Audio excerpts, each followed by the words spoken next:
Okay, so welcome to the March community call, and this is now, I think, our fifth monthly call, and we do this every month as an opportunity for the community to get together and hang out, have some fun, and really connect with other people who are in the community, and you're either just getting started or you're well on your way, or today we actually have the opportunity to connect with some people who are really at a mastery level in a variety of different areas, and I'm excited to kind of listen in to how they have been able to overcome a variety of different challenges and make an impact and make a real stake in lots of different sectors. So it should be a really interesting conversation. And then at the end of it, you guys will definitely get a chance to ask any questions, and we may have some announcements if there's time at the end. Recently, we just had a new One Life Dare to Dream video come out, so if you guys haven't seen that, if there's time, depending on how it goes, we'll take a look at that as well. But I want to introduce our guests today because they are some pretty powerful ladies and women who really have taken their industries all by storm. And so I'll start off here with Miss Codie Sanchez, and she's actually someone who's been a One Life conference speaker or presenter in the past. She's going to be at this year's event in Long Beach. And she's someone who is an investor, she's an entrepreneur, she's an advocate, she speaks all over the place and really has an interesting story. So we may kind of have them share their stories, how they kind of got to where they were, but someone who's doing tons of great things and currently just started a new venture capital firm that's doing some cool stuff as well. So I'm excited to see what's all the cool things that are going on there. Looks like we have some people who are, oh, there we go. I think we fixed the echo. Our second guest is Miss Kelly Resendez, and she is someone who also recently published a book. She's a speaker, she's an influencer, she's a champion for women's rights and overall badass. And I got a chance to hang out with her and Carolyn this past week on our podcast interview, and someone who really helps women step into their voice and find who they are and to make an impact in their life and obviously the people around them.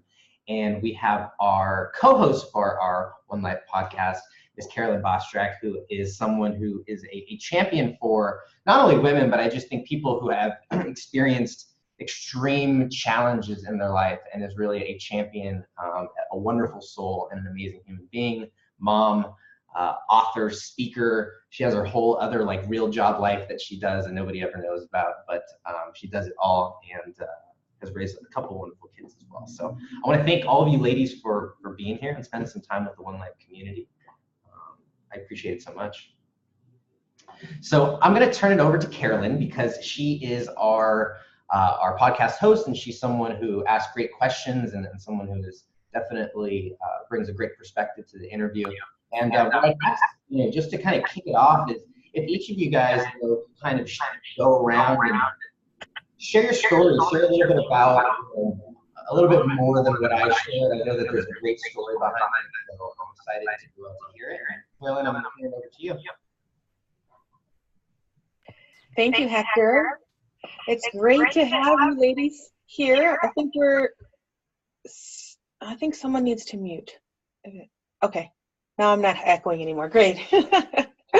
So yeah, it's great to have you here, Codie and Kelly. Yay! So, and I'm so excited to see you both at the One Life conference coming up.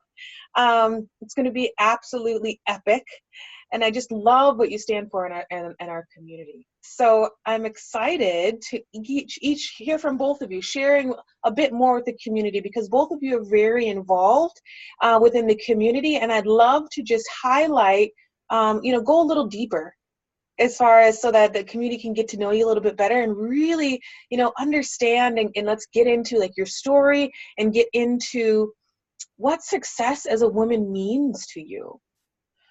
So I'll let's see here who I see first.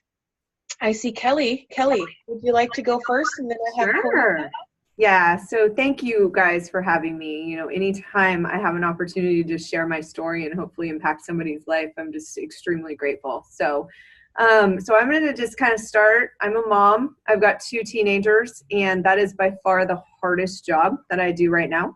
I'm also an executive in the mortgage industry. and am a writer and speaker as well. And so I'm somebody that really believes in the power of and. I think that we can have a successful career and be able to follow our passion and purpose at the same time. And it was definitely not always that way. I was an overachiever. I lived a very blessed life growing up. The challenges that I had were very limited, and I created all of my own suffering.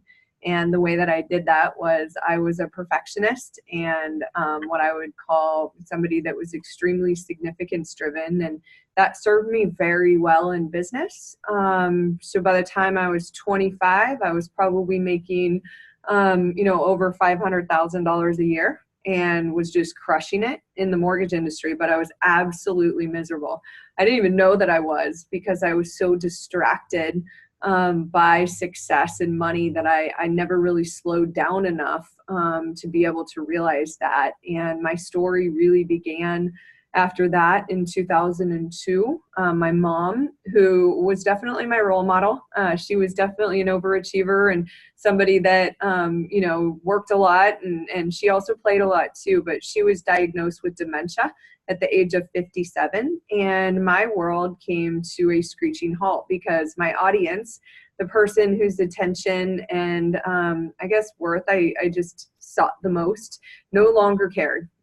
She didn't. She just, she let go of worrying about all of these things that she used to before. And so that really started my personal growth journey, where I had to start asking bigger questions about, why am I here? What is the meaning of life? Why am I always constantly, worried about what other people think?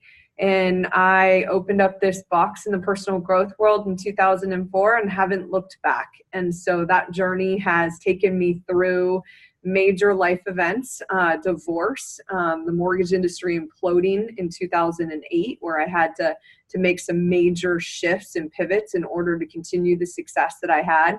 My mom passed away. I had a home that burnt down. I have a sister with mental illness, and has really struggled. And so I'm blessed that I was able to create the strategies that allowed me to maintain joy and suffer simultaneously, because before I would have just been taken down.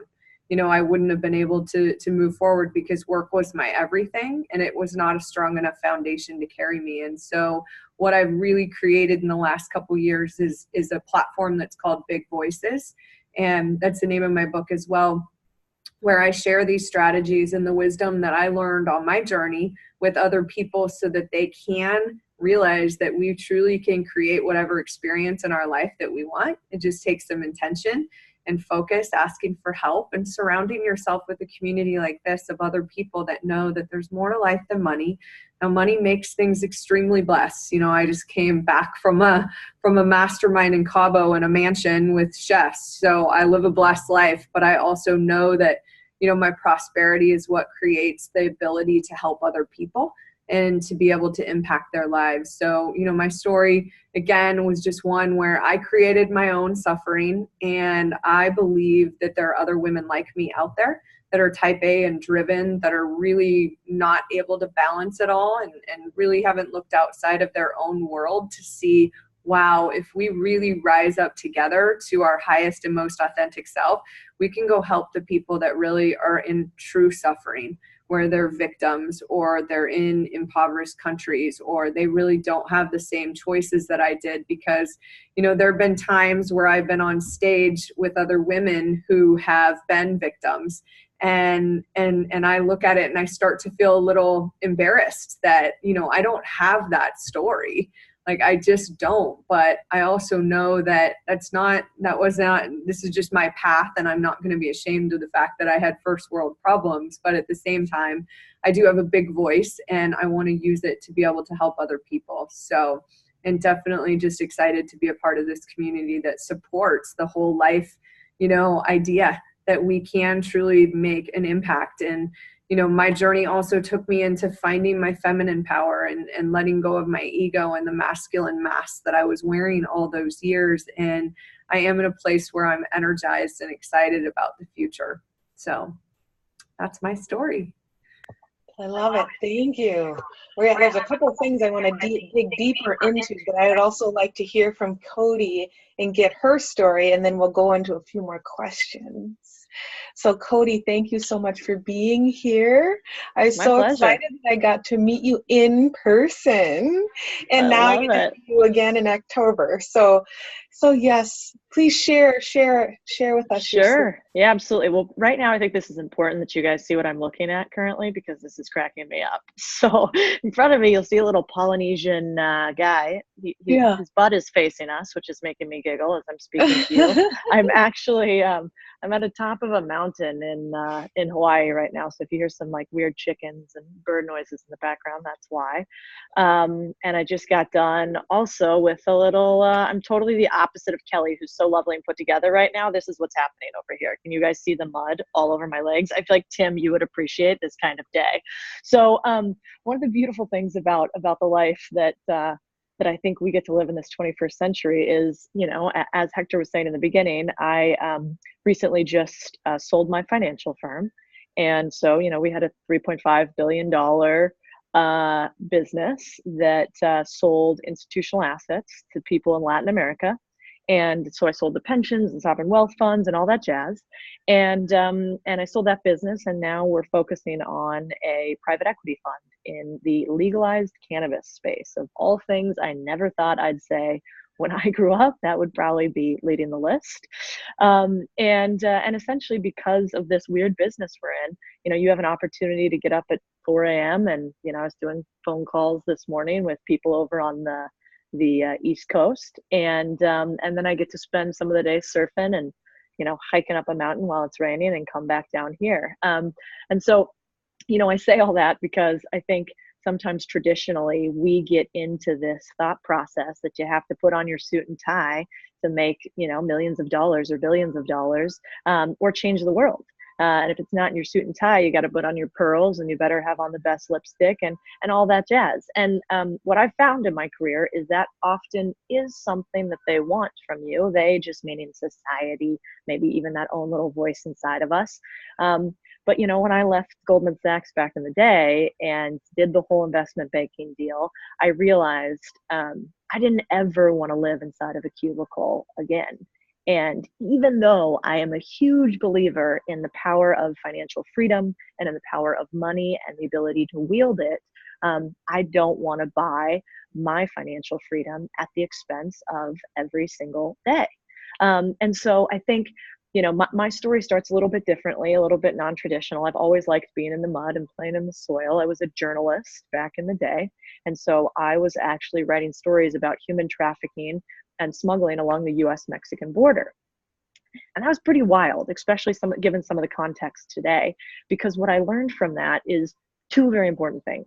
One, which is the only thing that differentiated me able to, you know, go jet set around and have the opportunity to build a really big business and hopefully build this next really big business, is that, you know, I was born into a family that had some sort of financial resources in a country where I could take those resources and maybe some grit and build a business because of it. And these people on the other side of the border, they really were no less intelligent than I was by any stretch of the word. They were no less hardworking or gritty than I was. They just had a different foundation to stand upon, and theirs was unstable. And so with that, I realized, gosh, if the only difference between me and all of these other people is this green language that all of us speak, which is money, how do I figure out how to read, write, and speak this language and then share it with other people?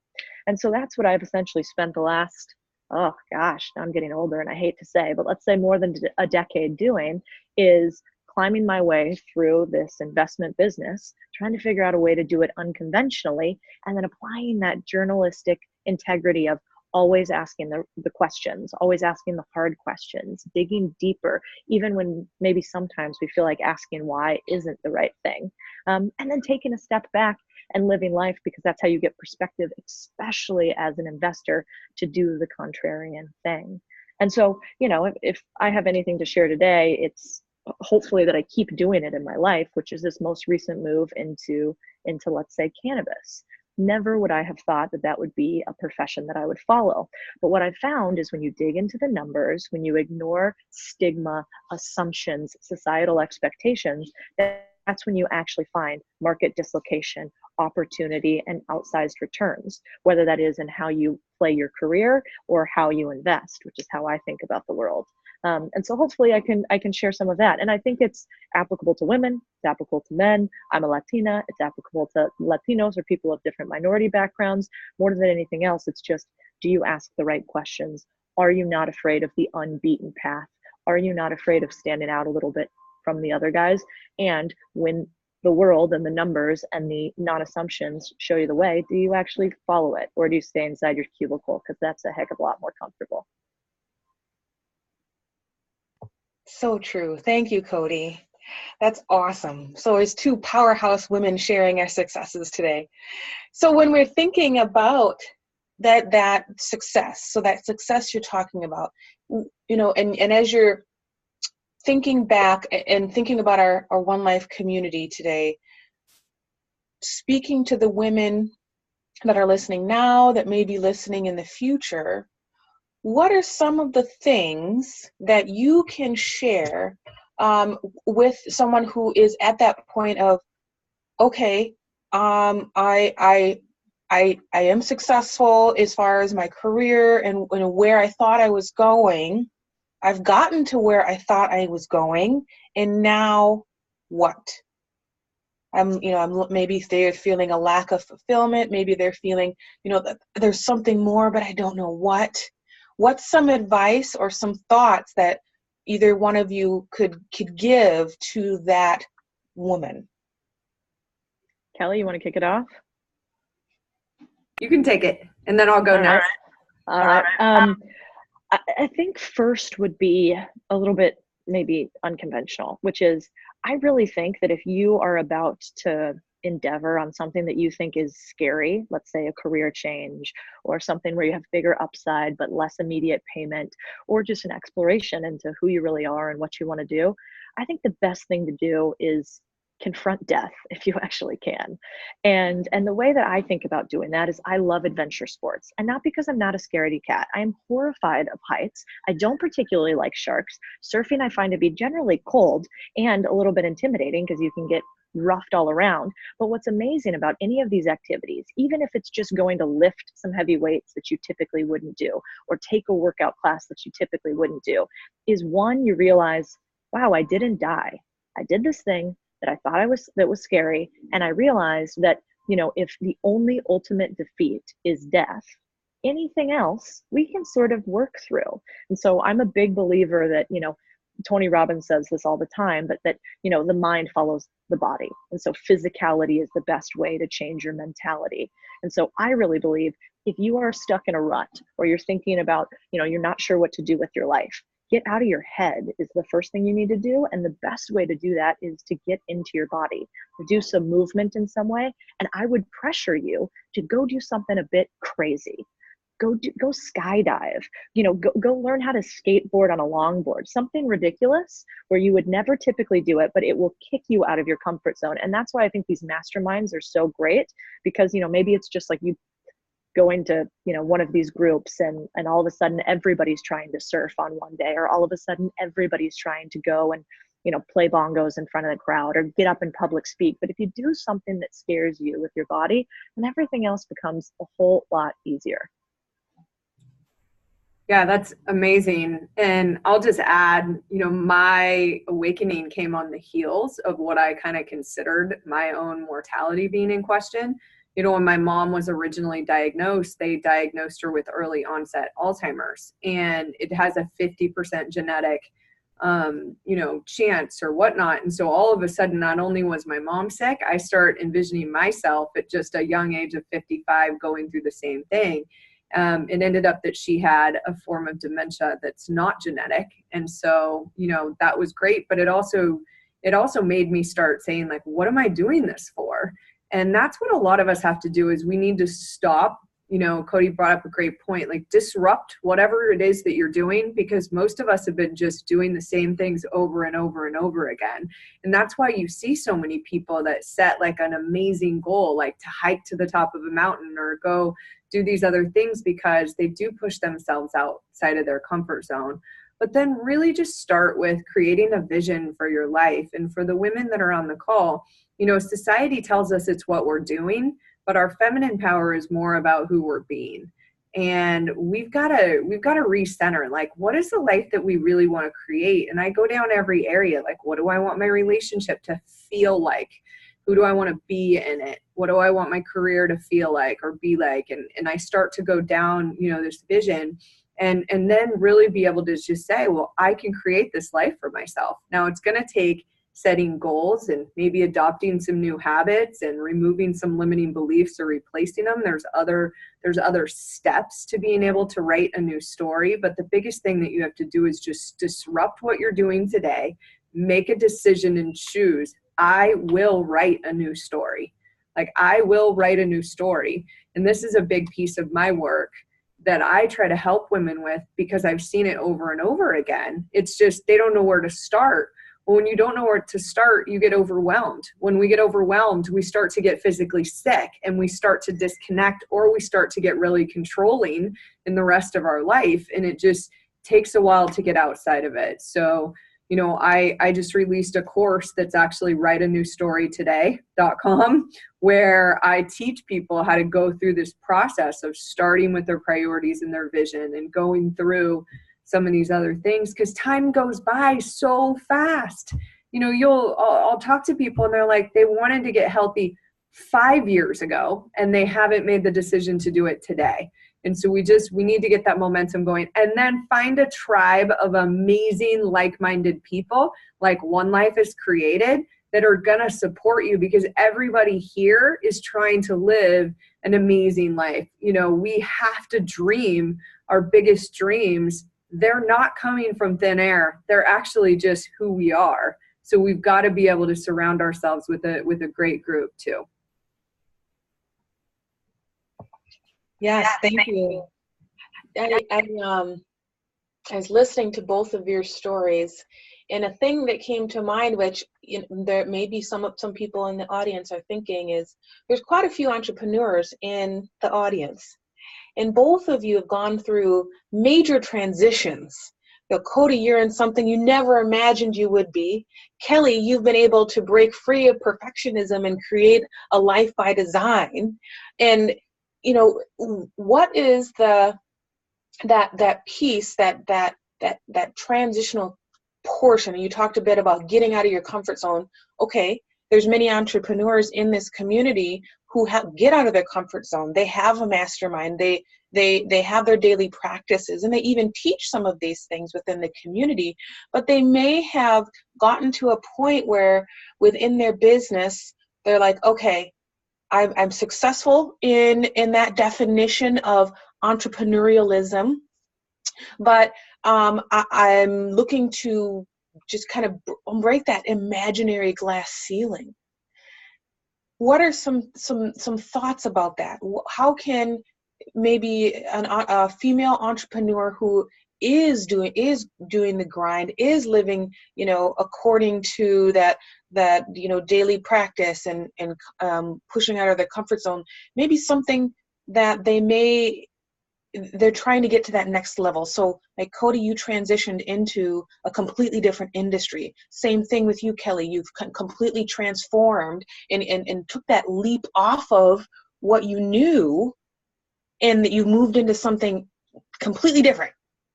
So how is it that you know, a female entrepreneur within our community might know, hey, it's time, maybe the sun has set on this and we need to try something new, or take that leap? How do you know? Yeah, so I'll take this. You know, I would say that if you truly believe in abundance, like if you really believe in abundance and the fact that we do have this tremendous power to be able to create whatever we really believe we can, then it's going to allow you to be able to take that leap. But for most of us, we do require more certainty or security, right? We don't want to put our whole family at risk. I'm a solo, income family where I take care of my kids 100%, which is unusual, right? So it was one of those things that I had to make sure before I took my last leap, which was 7 years ago, where I went from a thriving corporate career to launching and going to a smaller private mortgage company where it completely shifted my whole plan. But I knew I had adequate reserves. I knew how long I was going to give myself to be able to do it. And so I had the financial safety, because if I would have thrown in having massive stress on myself of how am I going to feed my kids, and they were in private school, I would have had to yank them from private school. There were so many things that I'd have to do. So I think that you've got to really accurately assess where you are today. And there's a word I'm going to use that a lot of people cringe when I say it, but there is a time to be meek. And what that means is I'm going to withhold my power until the timing is better. And we can't force things. Like, we just can't force things. There is a natural unfolding, whether it's like, I know that I'm meant for more and I'm open for more. I'm ready to receive it. And then boom, maybe you meet somebody like Codie and she tells you about this. And then all of a sudden now you've got all these opportunities that are coming at you and the worry just falls away. So you've got to be strategic, number one. And you also have to trust that if you have any limiting beliefs, so if you don't get rid of the fear, the doubt, or lack of self-confidence, it's likely going to be difficult to be successful. So if you have any of that internally going on, you need to work through that first before you go launch into this other thing, because that will devastate you. Yeah, I totally agree. I think there's a little echo there. Is anybody else hearing? Okay. The only thing that I would add to that is, you say there's a time, to be meek, and I would say there's a time to make money. And a lot of people, I think, these days put a celebrity veil around entrepreneurialism, and they say that because you're an entrepreneur that this is something special or this is something great. Well, the truth of the matter is less than 10% of entrepreneurs make more than 100K. Less than 10%. It is actually a really, really difficult game to make money in. And those numbers are probably even skewed because they're self-reported. So I would say first, get really clear about something. Are you seeking fame and notoriety and this belief that because, you're an entrepreneur now and you can say that you're the CEO of your own company and you can put it on Instagram and everything online, and you can say that you're a published author, is that what you're seeking? And are you doing that at the expense of what I would say is real power, which is financial freedom? And don't confuse the two. I just had a girl that I've known for a long time that I think very highly of, and she came to me. She started a coaching business, which is very common now. Now, coaching businesses are actually one of the least profitable businesses you can be in. So I'm in venture capital and private equity, and I analyze every single type of business you can imagine, right? So I've seen everything from software as a service to tech to biotech to real estate to, let's say, online services, which would be something like coaching. It's the worst margin business that there is. Does that mean that Tony Robbins doesn't make a ton of money? Absolutely not. There's going to be outliers. But on average, that business is really hard to make money in. And so when people like her, she came to me, and let's call her Sally. So Sally came to me and said, I started this online coaching business, and, I used to do this other thing, which was recruiting, and I made a ton of money in recruiting, and now I'm doing online coaching and I'm not making any money. And I said, yeah, well, it's tough starting any business. What's your plan? And she's like, well, I'm doing more stuff on social media. I'm doing more content marketing. I'm putting myself out there more. And I was like, stop. What you need to do right now is focus on closing business, because it doesn't matter who knows what we're doing or what our fame level is or what our Instagram looks like if we can't put a roof over our heads, take care of our kids, like Kelly mentioned, and be able to actually have the long-term life where if something does happen later in life, like to Kelly's mom, we can afford to take care of ourselves. So I would say, it's a little tough love that don't, in these days and day and age, I think a lot of people say like, money doesn't matter. It doesn't matter if you, and I'm like, no, it absolutely matters. You just don't want to sell your soul to do it. But if you want to be an online coach, make sure that you are out there closing business, looking how to get dollars in the door for your valuable services, but you are a salesperson. You're not a content marketer that makes money off of, nothing.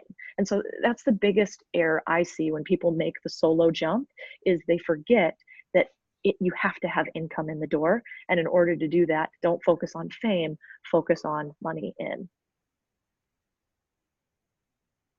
Such good. I love it. And exactly, tough love. So that's another thing, as far, as you were moving along your career, were there any particular mentors or particular people that come to mind in your journey that gave you that tough love? Because as a female, in whether you're corporate, whether you're entrepreneurial, whatever your business is, it's different. It's a different ball game. And so, what were some of the hurdles as a female that you've experienced, and then were there any particular mentors that helped you with that? Sure, I can jump in on this one. So I would say the single best thing I've done in my career is I have been the stupidest person in the room as often as humanly possible. And I say that with a lot of pride, because if everybody else is smarter than me and I'm quietly listening in, guess who's actually learning the most from that meeting? Everybody else is kind of massaging their ego by telling me all their secrets. And I'm like over there like a little gremlin. I'm just collecting all of the gold nuggets that they're giving. And so, I think if you have any way to think about the relationships you already have in your life, think about the people who you see their lives and think, gosh, I want that life. That Tim, he really knows how to do work-life balance well and how to do passive income, because he can be skiing down the slopes, all day while simultaneously doing his passion project, One Life. Or, Kelly, gosh, she really knows how to get her voice out there. So I want to know her in that vein. And find the people that that are best in their individual facets, and then get as close to them as possible and glean from them. People, in my opinion, when people come to me and say, can you mentor me? I kind of cringe. I don't love that word, because it's a lot of responsibility. It's like, oh my gosh, what does that mean? Like, if you fail, then I fail. Like, what do you want from me, right? It's a big ownership. Much easier, I think, is to say, Codie, I just listened to you speak on One Life, and it seems like you know how to progress in the financial arena in particular. What is the first step to try to get a career at a company like Goldman? What would be the first thing you do? And you break it down. So like, number one rule for me is go find the smartest people you humanly can. And then number two, make sure your approach to them is really thoughtful. So the approach should be not too big of an ask, because everybody's busy. It should be bite-sized ask. And you kind of chip away at them and make little bite-sized chunks continuously until they don't even realize it, and they're your mentor, but you've never even asked them. The only other thing I would say is, as far as finding smart people, say everybody has a life that you don't want and no aspects that you can learn from. I think masterminds are brilliant to change that. I also think niche activist groups are really great. For instance, I'm a member of a group called American Enterprise Institute. It's a free markets global policy think tank. Now, people in there are not going to live better lives. These are like kind of the who's who of, let's call it, people who are into free markets and economics, so a bunch of nerds like me. But this group is highly engaged and activated on this one subject. And by me being highly activated and engaged on this one subject, I get to be around a bunch of smart people that probably would never be in a generalized mastermind. So find your niches or find your masterminds, and make sure that you're leveraging those with this, lens on what kind of human they are, and then how to go after them in really small, easily actionable manners. Yeah, that's awesome. And for me, I think part of this journey is that you start to realize that life is your teacher, and every single person that you encounter is your teacher. And there were definitely some instrumental people in the beginning of my journey, from Eckhart Tolle to Deepak Chopra and other greats. But I truly, today, like, the way that I'm fed the most is through story. It's through the stories of other people. And, you know, Carolyn, hopefully you wouldn't mind sharing right now maybe some of the challenges that you've endured, you know, with the group, just simply because you've been a teacher to me. And it reminds me, like, there are times, to be honest, that, you know, I might get a little into self-pity over something or whatever it is. And then boom, you're like, holy crap. Like, I need to start focusing on the things that are satisfactory in my life versus the things that are not satisfactory. And when we connect with other women that have overcome struggles and challenges, it constantly is our teacher. And it brings us back to gratitude is the answer, focusing on what's good is the answer, and believing that our potential is limitless. That's the answer, always. Just bam, back to the middle. No matter what's going on with our kids or the market or anything else, like, we have to always just keep coming back to everything's always going to be okay for us. It always has been. So hopefully you can just share a few minutes, because if you're comfortable, because I know your story has changed my life. Oh, well, thank you. Thanks, Kelly.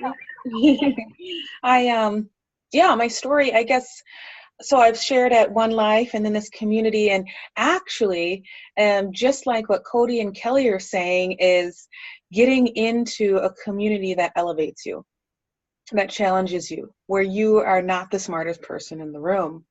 And the blessing of One Life is that the first time I spoke on my book was at One Life, and I was welcomed into this amazing community of people who are continually striving to elevate and to contribute to the world and continually uplift others. And it was a concept that I was unfamiliar with. And so within my world, I'm the leader. You know, I lead others. I help grow others, and I'm kind of continually to lead. So my background is very riddled with a lot of abuse, quite a bit of sexual, physical, mental abuse, and my it's a big word, statistically.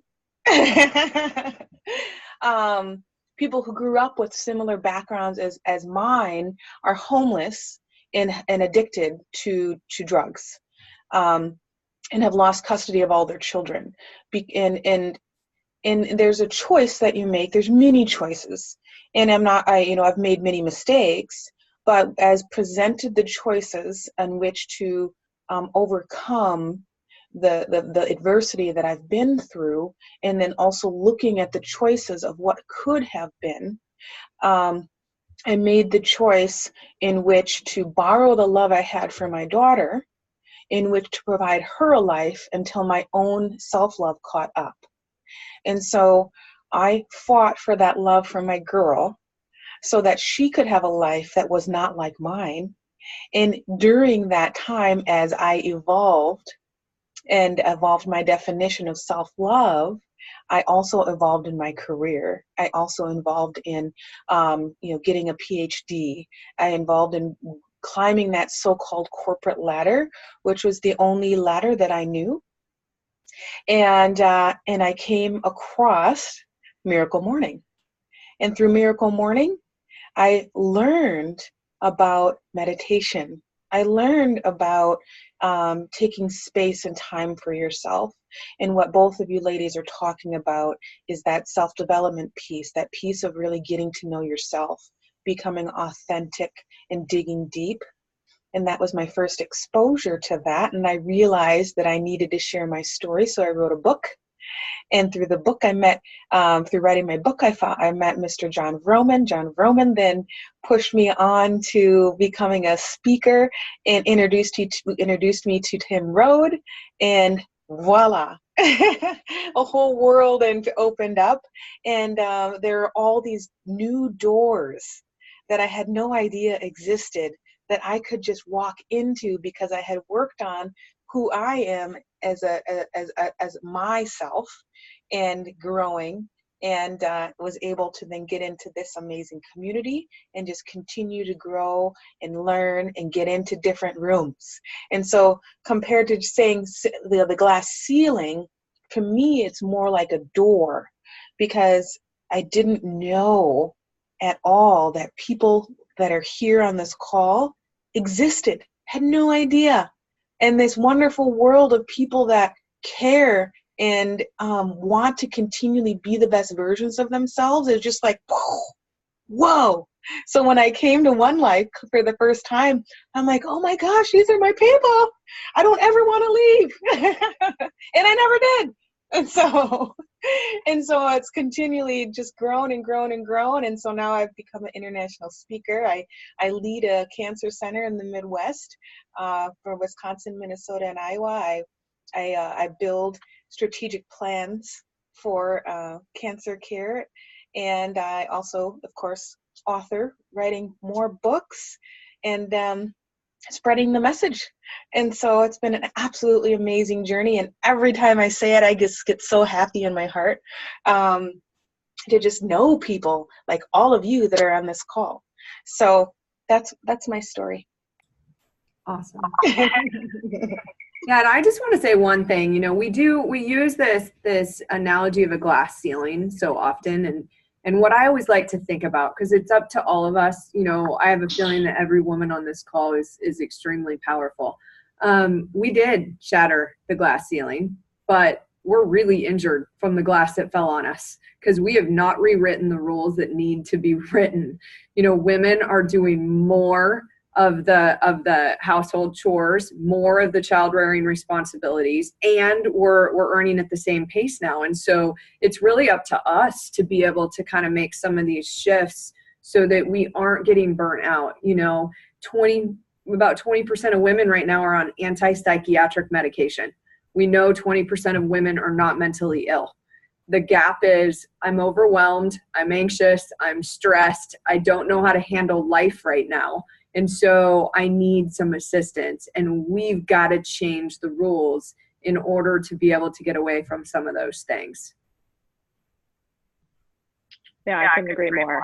I think the only 2 cents that I would add is a lot of the women that I've become really good friends with over the years of varying ages, definitely overwhelmed is a big portion of it. And I also think it's a loss of sense of self and a loss of purpose. Especially I talk to a lot of my young women friends that have young kids, and their kids have become their existence, and they're very grateful for that opportunity to stay home and be with the kids. And there's that guilt that comes from both sides. You're guilty when you're with the kids for, not providing maybe, and you're guilty when you're not with the kid. And so there's this constant internal struggle. But, we were talking the other day, and this is a group of women that are probably anywhere from, 30 to 45. And the common thread was like, we lost ourselves and we need to find ourselves again. And we lost that sense of purpose and that why we wake up every day. That's not to keep another human alive and not to feed into another human, but to share these unique talents that I have. And, I remember one of my friends, what really hurt me when she said was, she's like, well, I don't have anything to talk about to my husband anymore. He comes home at the end of the day and I say to him like, well, the kid's done this or this has happened here. And that is what I have to share because all I've done all day is have this sort of interaction. And so I think women are starting to push back a little bit and saying like, if I want to stay home and be a household executive, then also I need that time to go to the gym and I need that time to meditate, like you were mentioning. And I need that time to maybe, have a few hours at the end of the day where I read an incredible book or write down my stories or whatever the case is. So I think overwhelmed and taking back that sense of purpose, because every single one of us has something we should be sharing with the world. And it's sad if we don't. Absolutely. And I just want to add, a lot of times people think, well, is it because, for the women that are burnt out, is it because of the men? Well, I get an opportunity to work with a lot of men and they just feel like they can't do anything right anyway. So they start feeling like, what's the point of trying to help if you're going to just tell me I'm doing it wrong? So this is a problem that, all of us have to come up with these creative solutions. And it happens in the workplace every day, where, so many women are showing up with a masculine mask on and they're not in their true essence. And it's a repellent for people that are truly masculine, and it causes a lot of challenges. I mean, this is something that we just have to start to focus on a little bit more and be intentional about being who we are if we really get to the heart of who we are and just are completely authentic, then things just fall into place. But if we're controlling, or if we're insecure, or if we think that we need to position to get, something done at work, like we just show up inauthentic, and there's gonna be challenges. So. Yes. Such value. This has been absolutely amazing. I can talk with you all night. I love it.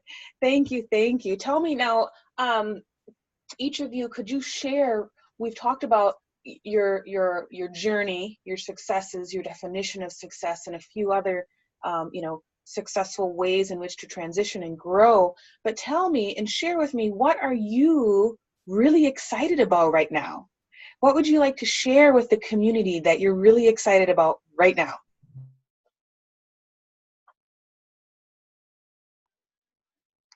All right, I can jump in. Are you talking about Kelly and I, or do you want the whole group to share what they're excited about? For you, Codie and Kelly. Okay.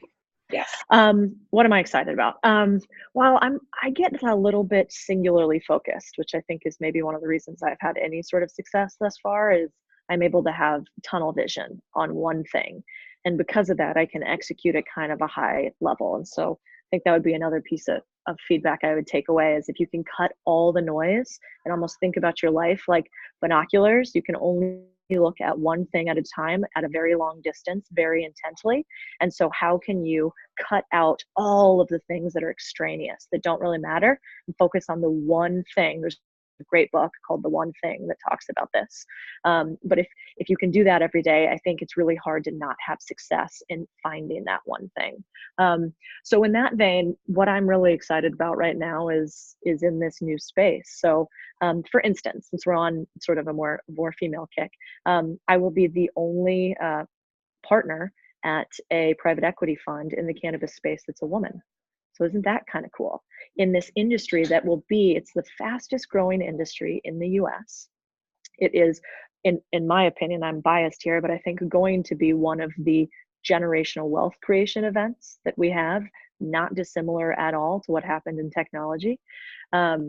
In this industry, we actually have less females than we in positions of power, meaning anything that's C-suite related or senior executive, than even we do in finance. So it is hugely, hugely, hugely male dominated. And so what I'm really excited about is to have an opportunity to pull more women into this space, which has historically had this stigma of, stoners and reefer madness and, all those kind of things. Because the truth of it is that the biggest users of cannabis, as far as growth is concerned, are senior citizens and women.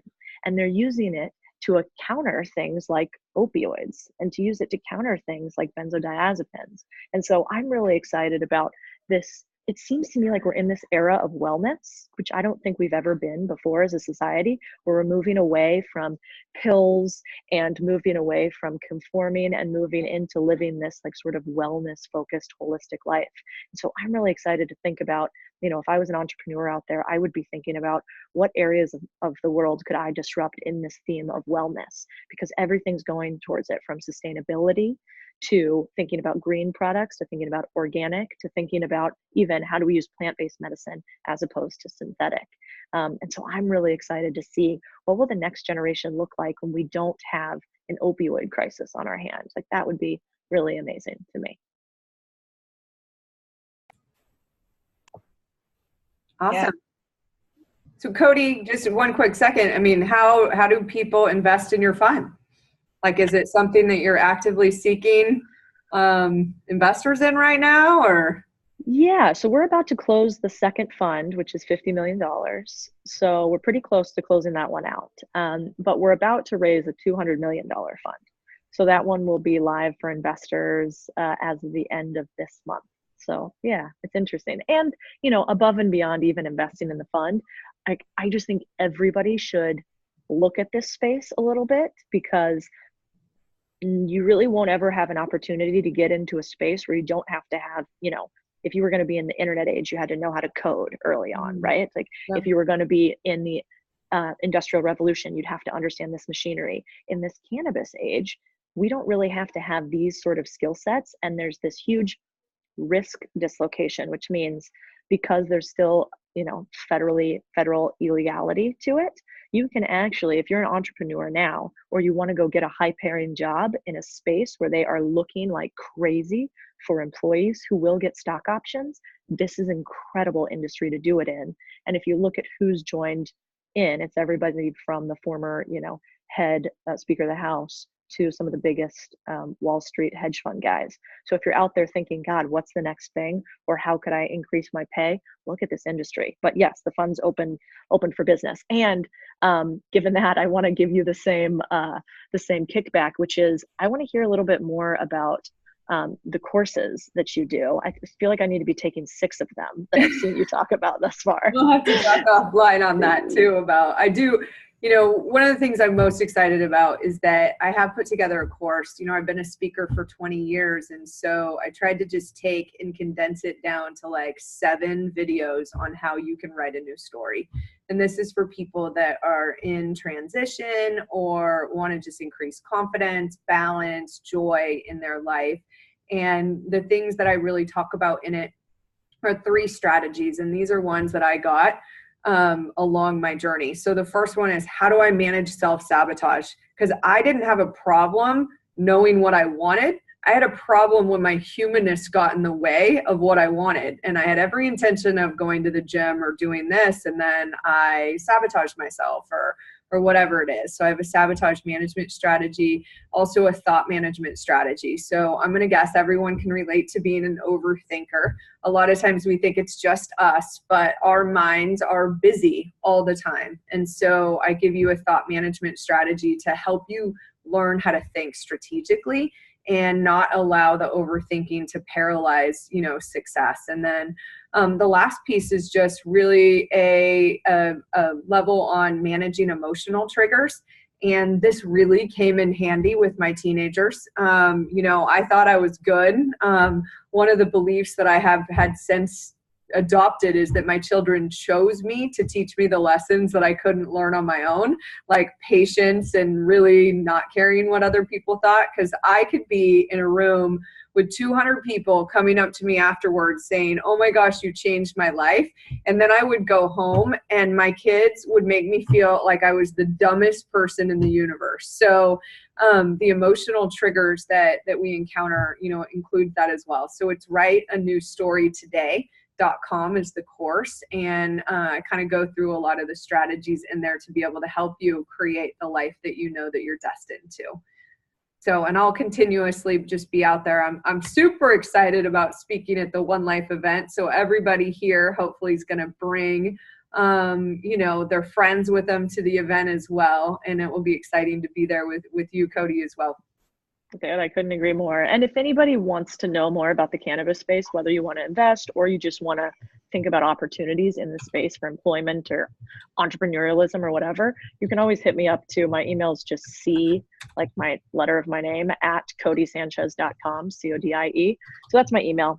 Feel free to reach out at any time if there's any questions you think I might be able to give you some insight on. So one quick question that came in from the group here. If you guys have any quick questions, throw them down there because we got about 5 minutes before we wrap up. Rochelle asked about any resources for better understanding balancing masculine and feminine energy. Kelly, that's probably all you. Yeah, so I actually, if you guys want to reach out to me, I can send you some. There's definitely been a lot of thought leaders in this space. Tony Robbins has been instrumental. I love Tony's articulation of feminine versus masculine, but his events and his books and his strategies are all very masculine.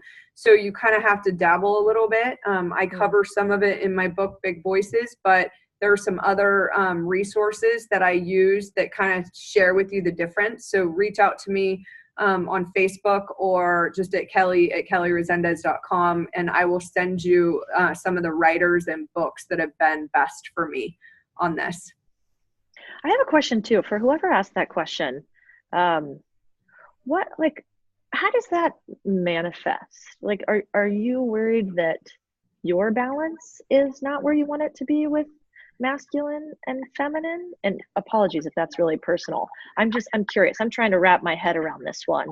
because I've always been kind of a tomboy, as evidenced by me showing you mud in 7 seconds. But and I guess I struggle a little bit with this one to like do a little bit of back and forth pushback, because these days, like, what even is masculine and feminine?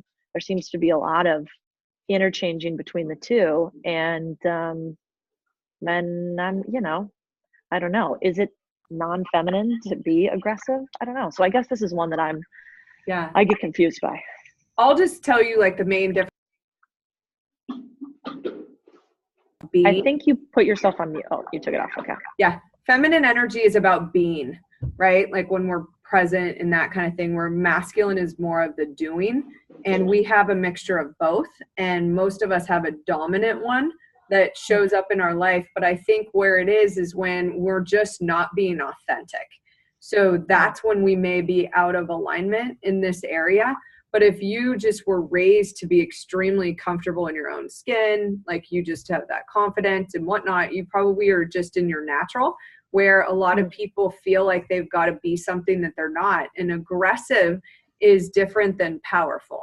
So, I mean, there's a lot of subtle differences between what feminine power shows up as and what masculine power shows up as.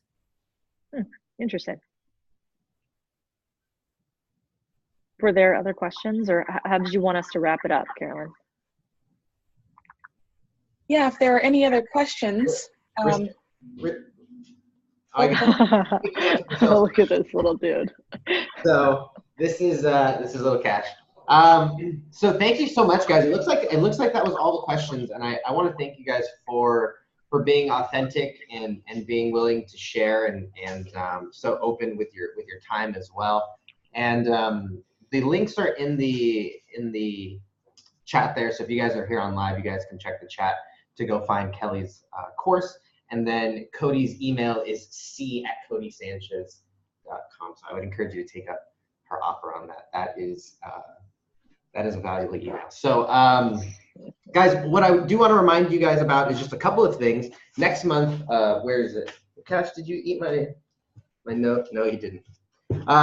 So next month we have Nate Palmer, who's going to be chatting about just wellness and how to improve your health. So look out for that and the details. It's the second Wednesday of every month. So it's going to be April 10th was what it'll be.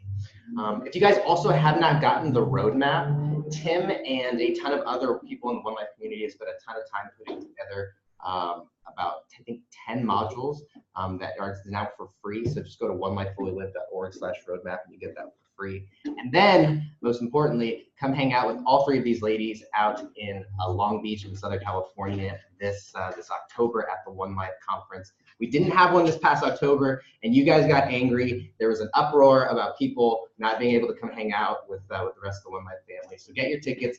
The prices will go up right after next month's community call. So don't wait, get them now, and there's gonna be some cool things coming out about that as well. Tim, anything else you want to throw out there before we wrap this thing up?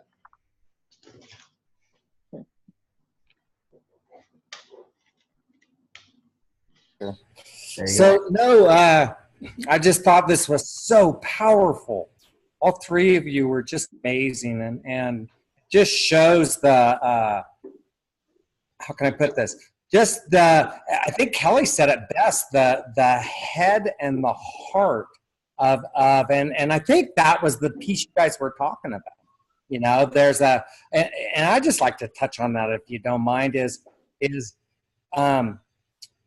I think what Kelly learned at 25, she was in her head and she was all business and getting down to it, and hadn't really gotten the yin and the yang of putting it all together. Does that make sense, Codie? Yeah. And because I can totally relate to that. You know, as a guy, they called me the hurricane. I was a bull in the china shop, and you know, I'll bet you two can relate to that. And just over time, you know, it humbles you, and it kind of brings out for a guy, it brings out the softness that I don't think we naturally have, if that makes sense. Yeah. Anyway, it was so interesting to hear that perspective and to hear a tomboy's perspective. And by the way, real men in the office love strong women. Okay, just so you know. Yeah. if you're comfortable, come on, let's go. You know. No, I mean, most of my best mentors have been men, so I have a lot of appreciation on both sides of the coin. Yeah. Yep. So anyway, this is so beautiful, and please tell your friends. My only sadness is there wasn't 115 people on Haircut Gold. You know. So anyway, thank you so much, everyone. Does anybody have anything they'd like to say before we wrap this up? That wasn't one of our presenters, or promote your business, or just say hi. You're very welcome. Or not. So, well, Hector, take us home, brother. All right. Well, thank you, ladies, for your time. Everybody, thanks for being on here. Next month, April 10th, we'll see you on next month's community call. And this October, book your flights, get your hotel rooms. It is it's the One Life Conference, but it's the Long Beach Marathon that weekend. So you better book your tickets and get your hotel rooms now, because it's gonna go. So we'll see you there. Talk to you guys later.